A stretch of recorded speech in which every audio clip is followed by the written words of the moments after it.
ia menarik pelatuk pistol Glock 17 miliknya. Sedangkan Kuat diperintahkan memanggil Ricky dan Yosua yang sedang duduk di depan rumah. Begitu sampai di depan meja makan, tangan Sambo langsung menyambar leher Yosua dan mendorongnya ke depan tangga. Dengan suara lantang, ia berteriak, "Coba kamu." Yosua kebingungan. Ia mengangkat kedua tangannya dan bertanya, "Ada apa ini, Pak?" Namun, tanpa peringatan, Sambo langsung berteriak kepada Richard, "Woi, kau tembak. Kau tembak cepat. Cepat woi, kau tembak." Tidak perlu berpikir panjang, Richard mencabut pistolnya dan menembak Yosua. Beberapa peluru bersarang di tubuh Yosua hingga ia ambruk ke lantai. Namun, saat itu Yosua masih mengerang kesakitan. Tidak puas sampai di situ, Ferdi Sambo yang berdiri di dekatnya, lalu mengambil pistol dan menembak kepala Yosua hingga ia tewas seketika.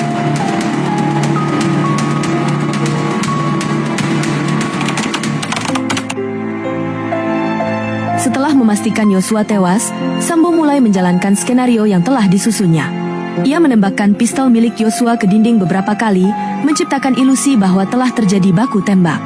Kemudian, Sambo meletakkan pistol di dekat tangan kiri Yosua, agar seolah-olah Yosua yang lebih dulu menyerang.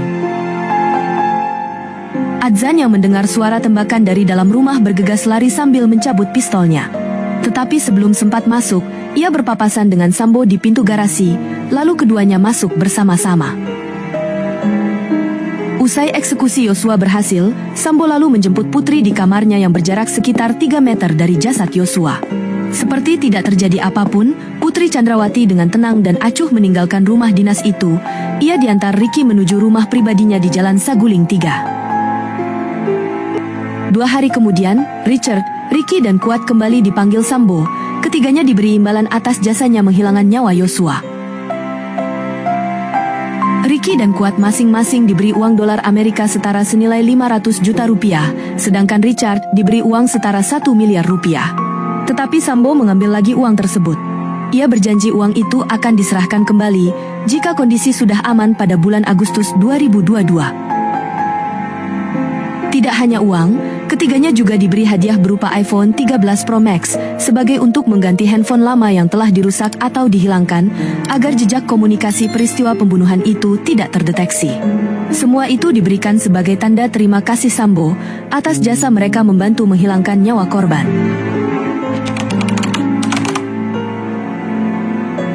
Hanya 4 hari setelah kejadian, banyak kejanggalan dalam kasus ini mulai terungkap. Publik mulai curiga, dan tekanan terhadap kepolisian semakin besar. Hingga akhirnya, pada 12 Juli 2022, kasus ini tidak lagi dianggap sebagai tembak-menembak biasa. Polisi mulai melakukan penyelidikan lebih dalam, dan kenyataan mengerikan pun terungkap. Ferdi Sambo dan para tersangka lainnya, Putri Chandrawati, Richard Eliezer, Ricky Rizal, dan Kuat Maruf, akhirnya diadili di Pengadilan Negeri Jakarta Selatan. Jaksa menuntut mereka dengan pasal 340 KUHP tentang pembunuhan berencana yang memiliki ancaman hukuman mulai dari 20 tahun penjara seumur hidup hingga hukuman mati. Setelah melewati persidangan yang panjang dan penuh drama, Ferdi Sambo divonis hukuman mati. Putri Chandrawati divonis 20 tahun penjara. Barada Richard Eliezer yang bersedia menjadi justice kolaborator mendapat keringanan hukuman menjadi 1 tahun 6 bulan penjara. Bribka Ricky Rizal dan Kuat Maruf masing-masing dijatuhi 13 dan 15 tahun penjara. Kasus ini menjadi salah satu skandal terbesar dalam sejarah kepolisian Indonesia. Bukan hanya karena kejahatan yang dilakukan oleh seorang petinggi Polri, tetapi juga karena upaya pengaburan jejak yang hampir berhasil.